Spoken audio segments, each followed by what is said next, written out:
The evening of October 2015 in the General Hospital Clinic in Charleston, South Carolina, had settled into an eerie calm, a stark contrast to the usual chaos of the night shift. Layla Thompson, a seasoned nurse with 5 years of experience navigating the unpredictable rhythms of the emergency ward, sat behind the reception desk, her fingers idly flipping through the worn pages of a medical journal. The faint hum of fluorescent lights overhead mingled with the intermittent creak of an aging ceiling fan, its blades stirring the stale air in a futile attempt to dispel the stillness. The waiting area, typically alive with the murmurs of patients and the hurried footsteps of staff, was empty, save for a lone janitor mopping the far corner of the linoleum floor. Layla's eyes, heavy with the monotony of the quiet night, drifted toward the clock on the wall, its hands ticking past 10 p.m. The cool autumn breeze outside failed to penetrate the clinic's thick walls, leaving the interior cloaked in a heavy, almost oppressive silence that seemed to press against her temples. The tranquility shattered with the sudden whoosh of the automatic glass doors sliding open, the sound slicing through the stillness like a blade. A woman stumbled into the lobby, her movements frantic and unsteady, as if propelled by some unseen force. She appeared to be in her early 30s, her clothes dishevelled, a wrinkled blouse tucked haphazardly into a pair of jeans, one sleeve torn at the seam. Her dark hair, matted with sweat, clung to her forehead and neck, framing a fetched with raw panic. She clutched her chest with one hand, her fingers digging into the fabric of her shirt, while the other hand braced against the wall to keep her from collapsing. Her breaths came in short, ragged gasps, each one seeming to cost her immense effort. Layla, trained to spot critical cases in an instant, snapped to attention, her fatigue vanishing as she registered the woman's distress. The woman's eyes, wide and darting, scanned the room as if searching for an escaped invisible predator, their whites stark against her flushed, glistening skin. Layla rose swiftly from her chair, her sneakers squeaking softly against the polished floor as she approached the woman, who was now swaying dangerously, her knees buckling under her weight. The woman's hands trembled violently, her knuckles pale from the force of her grip on her chest. Up close, Layla noticed a faint metallic odour emanating from her, sharp and unsettling, like rust mixed with something organic. The woman managed to choke out her name, Miranda, her voice barely above a whisper, strained and hoarse as if speaking required all her remaining strength. Her skin, clammy to the touch, glistened under the harsh fluorescent lights, and Layla's trained eye caught sight of peculiar markings on Miranda's exposed neck and wrists. The marks were not mere rashes or bruises. They formed intricate reddish patterns that twisted like gnarled roots or veins, pulsing faintly as if alive. The sight sent a shiver down Layla's spine, an instinctual reaction she couldn't quite place, though she dismissed it as the product of a long shift. With practiced efficiency, Layla guided Miranda to a nearby chair, her hands steady despite the growing unease in her chest. Miranda collapsed into the seat, her body slumping as if the effort of standing had drained her completely. Her breathing grew more erratic, each inhale punctuated by a faint wheeze, and her hands continued to clutch at her chest, fingers twitching with a nervous rhythm.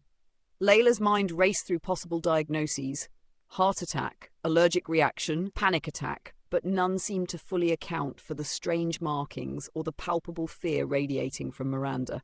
The nurse's instinct screamed that this was no ordinary case, a realization that tightened her throat as she reached for the intercom. Her voice, calm but firm, echoed through the empty halls as she summoned Dr. Benjamin Walker, the on-call physician renowned for his unflappable demeanor in crises. Layla had worked with Benjamin for years, witnessing his ability to unravel even the most perplexing cases with a methodical precision that bordered on artistry.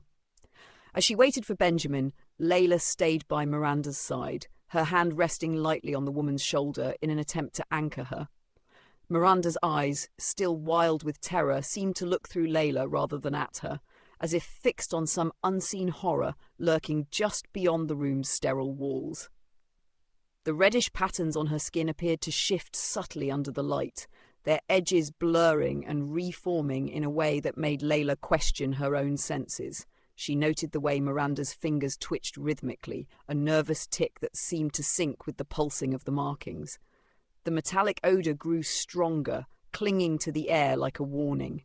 Layla's heart pounded, but she forced herself to focus, checking Miranda's wrist for a pulse. Rapid and thready, a sign of severe distress. The nurse's training kept her grounded, but the strangeness of the situation gnawed at her, a nagging sense that something beyond medical explanation was unfolding before her. Within minutes, the sound of purposeful footsteps announced Benjamin's arrival. He entered the lobby with his usual composed stride, his white coat pristine despite the late hour. His presence brought a sense of order to the chaotic scene, his calm demeanour a stark contrast to Miranda's palpable fear. Benjamin's sharp eyes took in the situation immediately, noting Miranda's laboured breathing, her clammy skin, and the unnatural markings that Layla pointed out with a subtle gesture. He knelt beside Miranda, his movements deliberate. He began a preliminary assessment, his fingers deftly checking her pulse and observing her pupils. The markings on her neck and wrists caught his attention, and for a fleeting moment a flicker of unease crossed his face, unusual for a man known for his stoicism. He exchanged a glance with Layla, a silent acknowledgement that this case was unlike anything they had encountered before. Without hesitation, Benjamin instructed Layla to prepare a stretcher, his voice steady but laced with an urgency that betrayed the gravity of the situation. As they moved Miranda toward the examination room, the reddish patterns on her skin seemed to glow faintly, a silent omen in the quiet night. The examination room, bathed in the sterile glow of overhead lights, felt unnaturally cold as Dr. Benjamin Walker began his assessment of Miranda. Her frail form lay on the padded table, her chest rising and falling with shallow, uneven breaths that seemed to struggle against an invisible weight. Layla Thompson, standing at the ready with a tray of medical instruments, watched as Benjamin methodically checked Miranda's vitals. Her pulse, erratic and thready, raced beneath his fingers, fluctuating wildly between rapid bursts and unsettling pauses. Her blood pressure, measured with a cuff that seemed to tighten her trembling arm further, swung between dangerously high spikes and sudden drops, defying any predictable pattern. Most alarming was her body temperature, stubbornly low despite the absence of external factors like hypothermia. The readings, displayed on the monitor with its insistent beeping, painted a picture of a body in chaos, as if fighting a battle that medical science could not yet name. Benjamin's gaze shifted to the peculiar markings Layla had noticed in the lobby, now starkly visible under the bright examination lights. The reddish patterns on Miranda's neck and wrists were not mere rashes or bruises. They twisted and coiled like roots of some ancient tree, their edges jagged yet oddly symmetrical. Upon closer inspection, Benjamin observed a faint pulsation within them, a rhythmic movement that seemed to sync with Miranda's laboured breathing. The patterns shimmered slightly, their hue shifting between crimson and a deeper, almost blackish red, as if blood were pooling and receding beneath her skin. A faint metallic scent, sharp and reminiscent of rusted iron mixed with something organic, hung in the air around her, growing stronger as Benjamin leaned closer. He pressed gently against one of the markings, noting its unnatural warmth compared to the clammy chill of the surrounding skin. The texture was rough, almost scaly, unlike any dermatological condition he had encountered in his decade of practice. His mind raced through possibilities: fungal infections, rare autoimmune disorders, chemical burns, but none fit the bizarre presentation before him. Layla, standing by with a sterile swab, handed it to Benjamin as he prepared to collect samples from the affected areas. As he scraped gently along the edge of a marking, Miranda flinched, her body tensing despite the sedative administered earlier. A tiny bead of dark fluid oozed from the site, not quite blood but thicker, with a viscous quality that made Layla's stomach turn. She sealed the sample in a vial, her hands steady despite the creeping unease that had settled in her chest. The metallic odour intensified, clinging to the air like a warning, and Layla found herself instinctively stepping back, her breath catching as a sudden chill ran through her. It was not the cold of the room, which was kept at a standard temperature, but something deeper, as if the air itself carried an unseen presence. She shook off the sensation, attributing it to the late hour and the intensity of the case, but her eyes kept darting to Miranda's markings, which seemed to pulse more visibly under the scrutiny of the lights. Benjamin, his brow furrowed in concentration, continued his examination, his gloved hands moving with precision as he palpated Miranda's abdomen and checked her lymph nodes. No swelling or tenderness suggested an infection, yet her body's responses were inconsistent with any known pathology. Her eyes, half open and glassy, stared vacantly at the ceiling, occasionally twitching as if reacting to something only she could see. Despite her sedated state, Miranda managed to mutter fragments of a story, her voice weak and strained, as if each word cost her immense effort. She spoke of a night several days prior when she had joined a group of acquaintances at an abandoned farm on the outskirts of Charleston. The details were hazy, filtered through her pain and confusion, but she described a ritual, something about candles, chants, and a dark liquid that had spilled onto her skin during a moment of distraction. The mention of the farm sent a jolt through Benjamin, his memory stirring with local legends of abandoned properties tied to strange occurrences, though he dismissed the thought as irrelevant for now. Layla, preparing a second swab for another sample, felt the chill return, stronger this time, as if the room itself were reacting to Miranda's words. She glanced at Benjamin, whose face remained impassive, though his eyes betrayed a flicker of unease. He had seen his share of rare conditions, parasitic infections, tropical diseases brought by travellers, even the occasional case of Munchausen syndrome, but nothing in his training or experience accounted for the living, pulsing patterns on Miranda's skin. He instructed Layla to prepare an IV drip to stabilise Miranda's vitals, hoping to buy time for the lab results. As the needle pierced her arm, Miranda let out a low moan, her body arching slightly, and the markings seemed to writhe in response, their edges curling inward like tendrils retreating from light.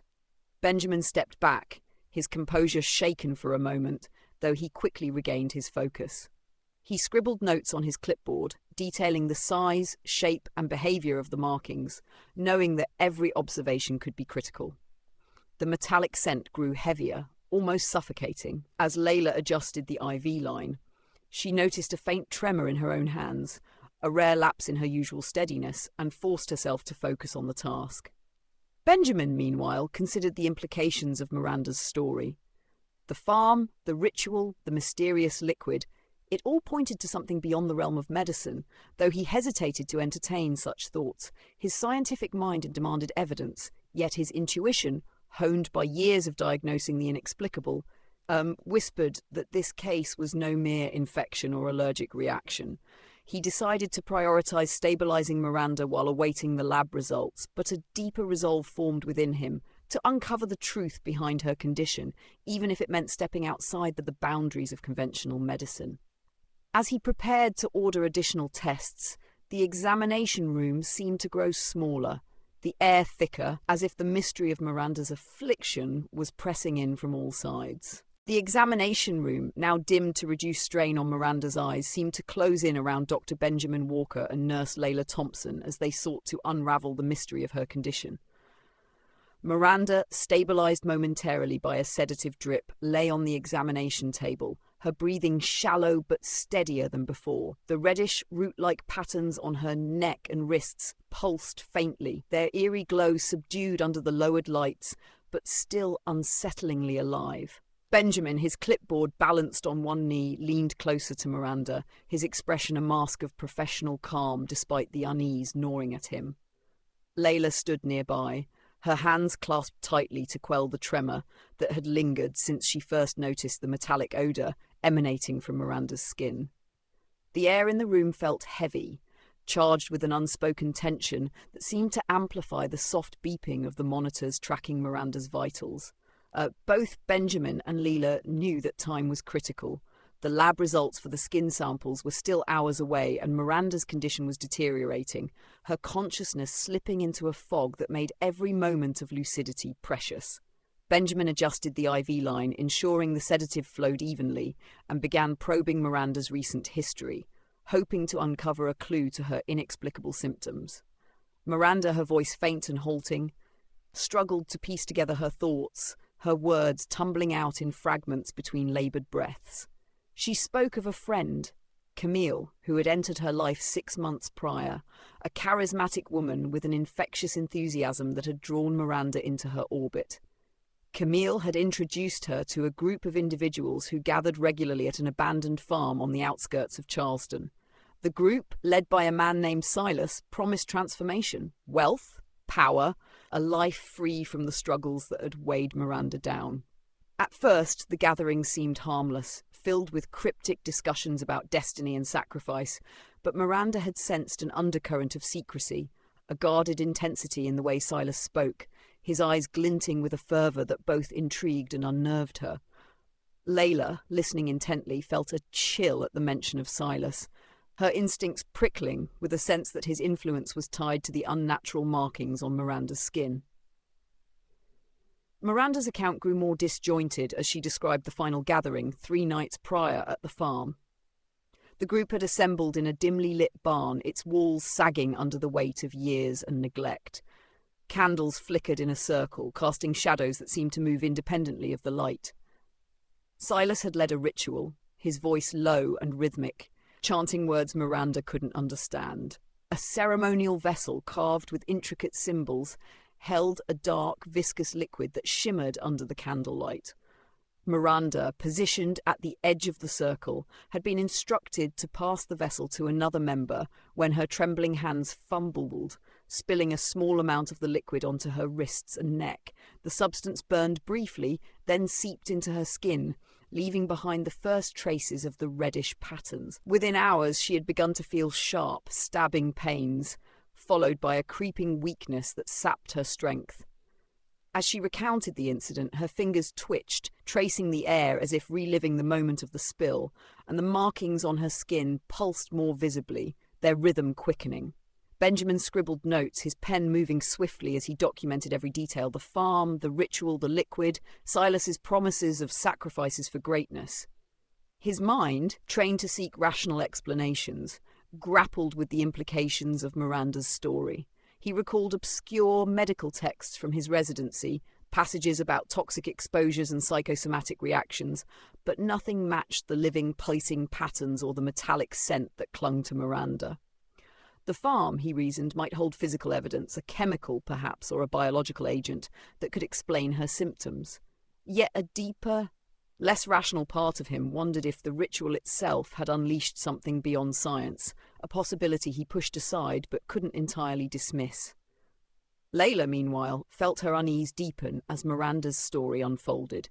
The mention of the farm stirred memories of local rumours, whispers of strange lights and disappearances linked to abandoned properties on Charleston's outskirts. She had always dismissed such tales as folklore, but now, standing in the sterile examination room, they felt unnervingly relevant. Miranda's voice faltered, her energy waning as the sedative pulled her toward unconsciousness. Her eyes, still wide with fear, darted between Benjamin and Layla, as if pleading for them to understand the gravity of what she had experienced. The markings on her skin had spread slightly, creeping up her forearms and encircling her collarbone, their intricate patterns more pronounced under the dim light. Benjamin noticed a subtle change in their appearance, as if the lines were etching themselves deeper, their edges sharper, like veins carving new paths through her body. He exchanged a glance with Layla, whose face mirrored his growing concern. The nurse's hands, usually steady, fidgeted with the edge of her clipboard, her earlier chill now a persistent cold that seemed to emanate from within. Both knew that waiting for lab results might not be enough. Miranda's condition was worsening, her skin growing paler, her breaths more laboured, as if something were draining her from the inside. Benjamin made a decision, his resolve hardening despite the uncertainty. He would visit the farm to search for answers, to find the vessel or any trace of the liquid Miranda described. The idea of stepping into an unfamiliar, possibly dangerous place unsettled him, but his duty to his patient outweighed his apprehension. Layla, though reluctant, felt a similar obligation, her sense of responsibility overriding the fear that had taken root. She had seen patients recover from seemingly hopeless conditions, but Miranda's case felt different, as if the clinic's sterile walls could not contain the darkness that clung to her. As they prepared to leave Miranda under the care of a colleague, Benjamin noted the time, nearly midnight, and instructed Layla to gather supplies for their trip, including a flashlight and protective gloves. The markings on Miranda's skin pulsed once more, a silent warning that time was running out, and the answers they sought lay beyond the safety of the clinic in the shadowed depths of a forgotten farm. The night air grew heavier as Dr. Benjamin Walker and nurse Layla Thompson drove toward the outskirts of Charleston, their headlights cutting through the dense fog that clung to the low-lying roads. The abandoned farm, nestled in a forgotten corner of the marshlands, loomed ahead, its silhouette barely discernible against the moonless sky. The old house, its weathered boards sagging under the weight of time and neglect, stood surrounded by overgrown weeds and gnarled trees, their branches twisting like skeletal fingers. Benjamin parked the car at the edge of the property, the engine's hum fading into the eerie silence of the marsh. Layla clutched a flashlight in one hand and a pair of protective gloves in the other, her pulse quickening as they stepped onto the soggy ground, the air thick with the scent of damp earth and decay. The farm, isolated and shrouded in local whispers of strange occurrences, felt like a place where the world held its breath, waiting for something to stir. As they approached the house, the sagging porch creaked under their weight, the sound unnaturally loud in the stillness. Benjamin pushed open the front door, its hinges groaning in protest, revealing a darkened interior that seemed to swallow the beam of Layla's flashlight. Dust motes danced in the light, floating through air that carried a faint metallic tang, reminiscent of the odour that had clung to Miranda's skin. The main room, once a parlour, was littered with remnants of recent activity, scattered candle stubs, their wax hardened in irregular pools, and faint scorch marks on the warped wooden floor. Benjamin's eyes traced the outlines of symbols burned into the boards, their jagged rune-like shapes arranged in a crude circle. The patterns were intricate, their curves and angles suggesting an ancient script he vaguely recalled from a long-forgotten history seminar, though their meaning eluded him. Layla, sweeping her flashlight across the room, felt her skin prickle as the beam illuminated a heavy wooden table in the corner, its surface stained with dark, glistening patches that matched Miranda's description of the ritual liquid. The metallic scent grew stronger as they approached the table, its acrid bite mixing with a sour, organic undertone that turned Layla's stomach. She noticed a small, ornate vessel, cracked but still intact, tucked beneath a pile of tattered cloth. Its surface was etched with the same symbols as the floor, their lines worn but deliberate, as if carved by a steady hand. Benjamin, pulling on his gloves, carefully lifted the vessel, noting a residue of thick, black liquid clinging to its interior. The substance shimmered faintly, catching the flashlight's beam in a way that made it seem almost alive, its surface rippling like oil on water. He sealed the vessel in a plastic bag, his movements precise but cautious, aware that the liquid might hold the key to Miranda's condition. Layla, her heart pounding, scanned the room for more clues, her flashlight beam darting across the walls, where shadows seemed to shift just beyond the light's reach, though she told herself it was a trick of her imagination.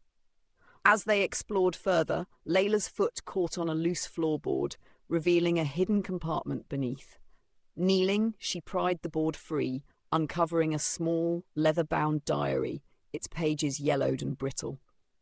The cover was unmarked, but the weight of it in her hands felt significant, as if it carried the secrets of the farm itself. She handed it to Benjamin, who flipped through the pages under the flashlight's glow. The diary was filled with cramped, handwritten notes, detailing rituals that promised power and transformation through sacrifices of blood and will.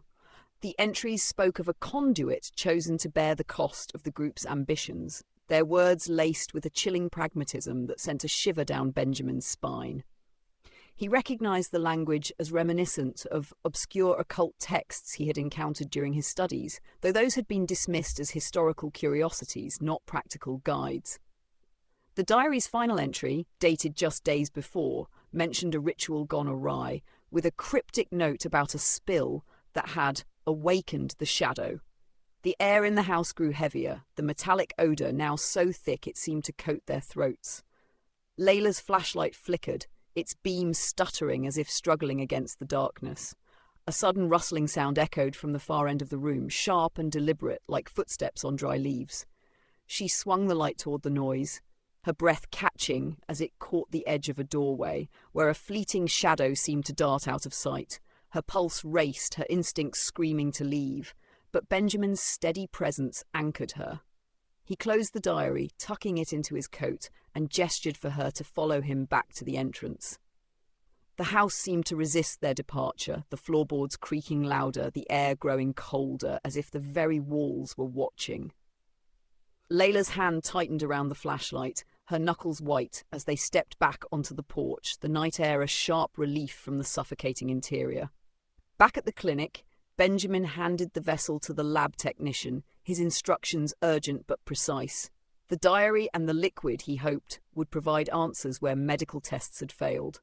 The lab, however, returned preliminary results that deepened the mystery. The liquid defied analysis, its composition unlike any known substance, with trace elements that baffled the equipment. Benjamin's unease grew, his mind torn between the irrational need for evidence and the growing suspicion that the farm held secrets no science could explain. Layla, still clutching the flashlight as if it were a talisman, felt the weight of what they had uncovered. The diary's words echoed in her thoughts, their promises of power tainted by the image of Miranda's writhing markings. As they prepared to return to their patient, the memory of the shadow in the doorway lingered, a silent warning that the farm's influence was far from contained. The sterile confines of the Charleston clinic seemed to shrink under the weight of Miranda's worsening condition, the air thick with the antiseptic tang of medical equipment and the persistent metallic odour that clung to her skin. Dr. Benjamin Walker stood over bed, his eyes fixed on the spreading patterns that now snaked across her forearms and chest, their reddish hue darkening to a bruised, almost blackish tint. The markings, once subtle and root-like, had begun to weep a thin, dark fluid, staining the crisp white sheets beneath her. Miranda's body trembled with sporadic convulsions, her breaths coming in sharp, irregular gasps that echoed through the quiet examination room. Her mind, once sharp despite her fear, seemed to unravel, her eyes darting wildly as she muttered incoherent fragments, her voice a hollow whisper lost in the haze of pain and panic. Layla Thompson, stationed at the foot of the bed, adjusted the IV drip with trembling hands, her usual composure fraying as she watched the monitors flash erratic readings. Heart rate spiking, oxygen levels dipping, a body in rebellion against an unseen force. Benjamin, clutching the tattered diary from the farm, had spent the early morning hours poring over its cryptic entries, his mind racing to connect the dots between Miranda's symptoms and the rituals described. One passage, scrawled in jagged ink, spoke of a shadowed bond, a ritual that tethered a victim's life force to an entity invoked through blood and sacrifice. The words, though steeped in superstition, resonated with the pulsating markings on Miranda's skin, their unnatural rhythm suggesting a connection beyond mere biology. Desperate for answers, Benjamin had reached out to Miss Rose, a local healer whose reputation in Charleston extended beyond herbal remedies to a deep knowledge of ancient Low-Country traditions. Her arrival at the clinic just as dawn broke brought a quiet authority to the room. Miss Rose, her silver hair braided tightly, carried a woven basket filled with dried herbs, candles, and small vials of oil, her presence a stark contrast to the clinical sterility of the hospital. Miss Rose approached Miranda's bedside, her weathered hands moving with a deliberate grace as she examined the markings. Her eyes, sharp and discerning, traced the patterns, noting their unnatural pulsation and the faint glow that seemed to emanate from their edges. She confirmed Benjamin's fears, her assessment delivered with a calm certainty that left no room for doubt. Miranda was ensnared by a curse, a deliberate act woven through the ritual at the farm, where she had become an unwitting conduit for a malevolent force. The dark liquid spilled during the ceremony had served as a catalyst, binding her to what the diary called the shadowed entity.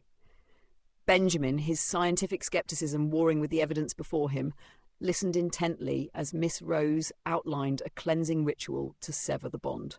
Layla, standing nearby, felt a chill settle in her bones, the metallic odour intensifying as if the room itself were reacting to the healer's presence. The ritual began as Miss Rose arranged her materials on a small table beside Miranda's bed.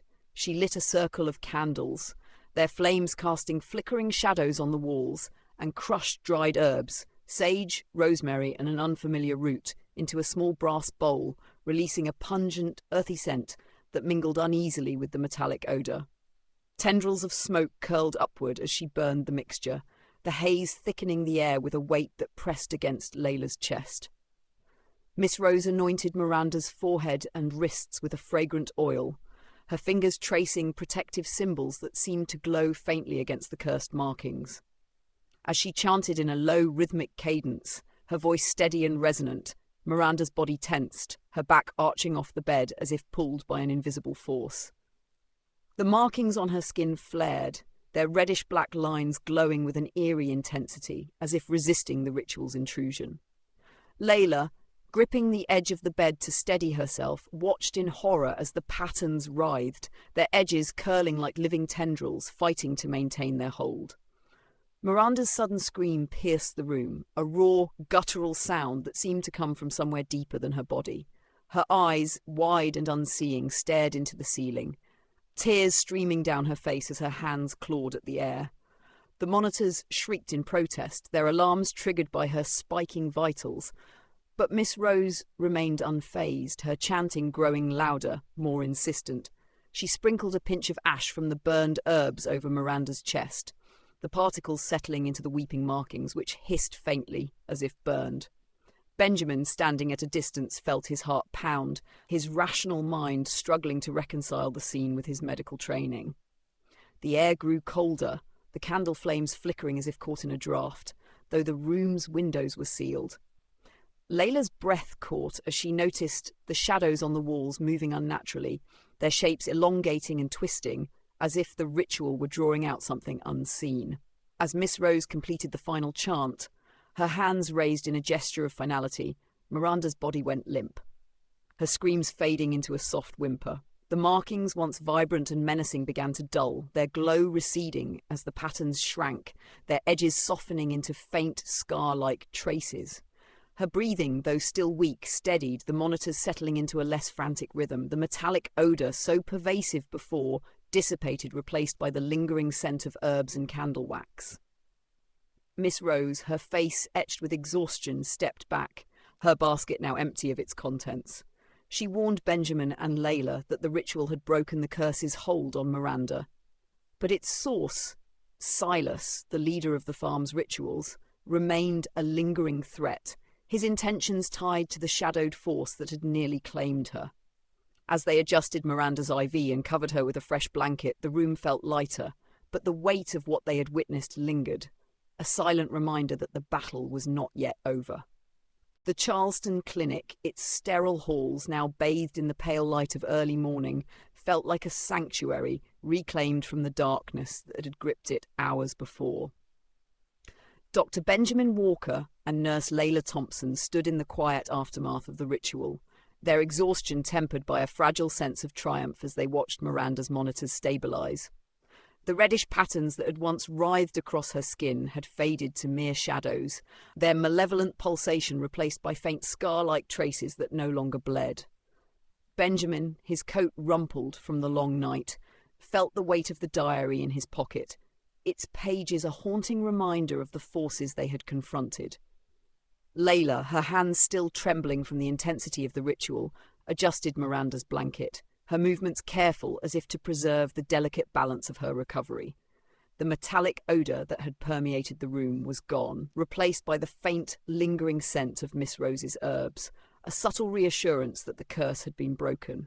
Yet the memory of her warning about Silas, the elusive figure behind Miranda's affliction, hung over them like a storm cloud on the horizon. Determined to prevent further harm, Benjamin and Layla compiled their findings, the diary, the sealed vessel containing the mysterious liquid, and photographs of the farm's cryptic symbols, and delivered them to the Charleston Police Department. The authorities, sceptical but compelled by the physical evidence, organised a raid on the abandoned farm at dusk. The operation uncovered remnants of the group's activities, scattered candle stubs, more scorched runes etched into the barn's floor, and a hidden cache of vials filled with the same dark viscous substance. Silas, however, had vanished, leaving behind only a single sheet of paper pinned to the barn's wall. The note, written in a hurried scrawl, spoke of shadows returning to claim their due, its cryptic words sending a chill through the officers who found it. Benjamin, informed of the raid's outcome, felt a mix of frustration and unease. Silas's absence suggested a cunning that made him more dangerous than they had anticipated. Layla, reviewing the police report, couldn't shake the image of the shadow she had seen in the farm's doorway, its fleeting presence now intertwined with the note's ominous promise. Miranda's recovery, though slow, marked a turning point in the clinic's tense atmosphere. Her skin, once marred by the cursed patterns, cleared completely over the following days, leaving only faint silvery lines that blended into her natural complexion. Her mind, previously clouded by panic and disorientation, began to sharpen, her eyes regaining a clarity that spoke of resilience. Yet the ordeal had transformed her. The woman who had stumbled into the clinic, desperate and broken, no longer sought the life she had known. Instead, Miranda resolved to channel her experience into purpose, volunteering at a local community centre to support others who had faced trauma or unexplained hardships. She spent hours in quiet reflection, her once fearful gaze now steady, as if she had glimpsed the edge of something profound and chosen to meet it with courage. Benjamin, observing her progress during follow-up visits, noted her determination with a quiet admiration, though he wondered what unseen scars lingered beneath her newfound strength. Layla, profoundly shaken by the events, found herself drawn to the traditions Miss Rose had invoked during the ritual. She began visiting the healer's modest home on the edge of Charleston, learning the properties of herbs and the significance of protective symbols passed down through generations. The knowledge, rooted in the Low Country's blend of folklore and spirituality, offered Layla a framework to process the inexplicable, a way to anchor herself against the fear that had taken root during their night at the farm. She carried a small sachet of sage and rosemary in her pocket, a talisman against the lingering dread that Silas's escape had instilled. Her nursing duties, once routine, now felt imbued with a deeper purpose, her hands moving with a quiet reverence as she cared for patients, each one a reminder of Miranda's fragile victory. Benjamin, meanwhile, kept the diary locked in his office drawer, its pages a guarded secret he revisited in moments of solitude. He transcribed its entries, cross-referencing them with obscure texts on occult history, determined to understand the rituals that had nearly claimed Miranda's life. The knowledge, though unsettling, became a shield, a way to protect future patients from forces that defied medical explanation. He shared his findings sparingly, confiding only in Layla, whose shared experience made her a trusted ally. Together they established an unspoken pact to remain vigilant, their bond forged in the crucible of that harrowing night. The clinic, once a place of routine emergencies, now felt like a battleground where science and the unknown coexisted, its walls holding the memory of their stand against the shadows. Years passed, and Charleston's whispers about Silas faded into the background, relegated to the realm of urban legend. The farm, boarded up and left to decay, became a place avoided by locals, its marshy surroundings swallowing any trace of the rituals that had taken place. Yet stories persisted, flickers of movement seen in the fog, shadows that lingered too long on the edges of the marshes. Benjamin and Layla, now seasoned by their encounter, carried on their work, their lives marked by a quiet resolve to face whatever mysteries the world might hold. Miranda, thriving in her new role, became a beacon for others, her story a testament to survival. The note left by Silas, though faded, remained in Benjamin's files, a haunting reminder that some shadows once awakened never fully retreated.